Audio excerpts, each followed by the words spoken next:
Guys देखो views छापने के लिए किसकी हो चुकी है एंट्री। और मैंने सेट 2 पाया आज फिर से, क्योंकि मुझे सेट 2 ही मिल रहा है, अब बदलने ही नहीं वाला मेरा सेट। तो ओवरऑल पेपर मैं बता दूँ तो अच्छा, पेपर का रिव्यू देने से पहले मुझे डिस्क्लेमर में बोलना है। किसी ने कमेंट्स में ज्ञान दिया, ज्ञान पेला, या कहा कि तूने क्या किया साल भर, या व्हाटएवर फक शिट, बेटा तुम्हें मेरी दिल से बद्दुआएं लगेंगी, दिल से बद्दुआएं लगेंगी कि तुम्हारे आते हुए नंबर भी घटिया आ जाएंगे। तो shut your bitch ass up. हाँ, और बोर्ड एग्ज़ाम से आपको दो चीज़ें सीखने मिलती हैं भाई, ये तो क्लियर है। या तो तुम मेरी तरह ये पेपर रिव्यू डाल के एकदम व्यूज़ छाप लो, या तो तुम जाके 100 बाई 100 ले आओ। तो व्यूज़ छापने के लिए हम दोबारा आ चुके हैं, और आज हमारा केमिस्ट्री का पेपर था। महीना ख़त्म होते साथ हमारी 2 जंग ख़त्म हो चुके हैं, एक केमिस्ट्री एग्ज़ाम की और एक फ़िज़िक्स एग्ज़ाम की। तो एक्चुअली में पेपर की जंग नहीं होती है मेंटल बैटल भाई।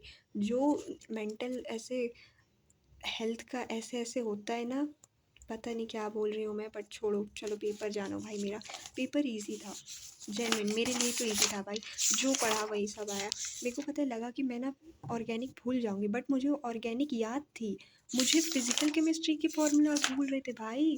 क्रेजी, मतलब ये देखो कहाँ है, एक्टिवेशन एनर्जी का फॉर्मूला ही भूल गया मुझे। लो बताओ, 3 नंबर का क्वेश्चन था, एक्टिवेशन एनर्जी का फॉर्मूला भूल गया। मैंने बायोमोलिक्यूल्स कल करूँगी कहते कहते किया ही नहीं आखिरी दिन तक। तो बायोमोलिक्यूल्स फिर जो मैंने 11th में पढ़ा था बायो में, बायो लेने का फ़ायदा, तो उसका मैंने ज्ञान पेल दिया पेपर में। कोऑर्डिनेशन कंपाउंड का डीएनएफ ब्लॉक से लिंक करके मैंने कुछ भी लिख दिया, क्योंकि कोऑर्डिनेशन कंपाउंड भाई मैंने रिवाइज़ नहीं किया था आखिरी तक। बाकी पेपर एकदम आसान था। और वो कौन है बंदा जो हर बार आके कहता है मैं सीबीएसई से हूँ, पेपर टफ आएगा, ऐसा वैसा। बेटा shut your bitch ass up. Paper tough नहीं आया था भाई इस बार। तुम्हारा जैसा भी आया हो मुझे नहीं पता, मैंने दूसरों का पेपर अभी तक नहीं देखा। मेरा वाला इजी था मेरे हिसाब से। और मेरे को तो पहले ये बताओ, ये केस बेस्ड क्यों देते क्यों हैं ये लोग? मतलब या तुम या तो ऐसे दे दो ना, क्या कहते हैं, अपठित गद्यांश नहीं आता हिंदी में, वैसे दे दिया करो ना। ये ऐसा केस बेस्ड क्यों देते हो भाई, कि इतना बड़ा पढ़ लो फिर भी कुछ नहीं उससे रिलेटेड ऐसे। फराडे लॉ की स्टेटमेंट, अब तुम फराडे के बारे में इंफॉर्मेशन क्यों दे रहे हो भाई? लिख दिया करो स्टेटमेंट ये। बट छोड़ो, मेरे को केस बेस्ड का आज तक समझ नहीं आया लॉजिक क्या है कि ये लोग देते क्यों हैं। बट ठीक था भाई पेपर, मैंने आखिरी तक लिखा था। और मैंने सब अटैम्प्ट किया था, कुछ नहीं छोड़ा था मैंने। और ये देखो, ऑर्गेनिक के पूरे वही क्वेश्चन आए थे जो मैंने पढ़े थे।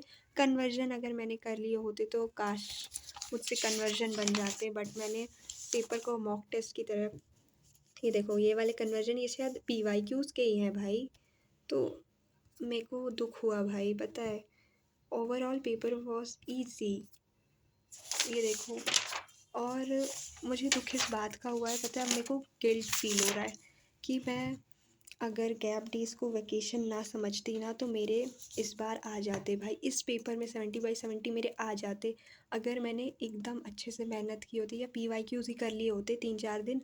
बट नहीं, मेरी बकचोदी चल रही थी वैकेशन जैसे गैप डेज़ में, तो उस कारण से मेरे पेपर में नहीं बन रहे भाई 70। मेरी एक्सपेक्टेशन 70 पता नहीं कैसे बन गई अचानक से। बट आखिरी दिन मैंने कोई एक्सपेक्टेशन नहीं रखी थी, क्योंकि मेरे से भाई जेन्युइनली पढ़ाई नहीं हो रही थी। क्योंकि फ़िज़िक्स का पेपर देने के बाद तो ऐसा लग रहा था जैसे कोई जंग लड़ ली हो, उसके बाद से पढ़ने का मन ही नहीं कर रहा था। बट फिर भी जैसे तैसे हमने पूरा पेपर अच्छे से किया भाई, मैंने तो पेपर। अब कोई नज़र लगाया भाई, कोई नज़र लगाया, तो देख लो बेटा तुम।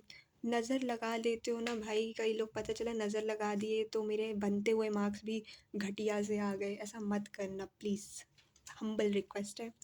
बाकी दुख मुझे हो रहा है अब कि काश मैंने और पढ़ लिया होता तो मेरे आ जाते भाई 70/70 ऐसे पेपर में। सब तो पीवाईक्यू एनसीईआरटी का ही था और कुछ था ही नहीं। खैर, क्या कर सकते हैं, मेरी दुनिया तो खैर और काश में ही चलती है भाई। छोड़ो, जैसा भी था ख़त्म हो गया। The war is over. अब नेक्स्ट पेपर के लिए ही 100/100 की प्रेप करने की कोशिश कर सकते हैं। बाकी see you all in the next paper छापने वाला रिव्यू। बाय।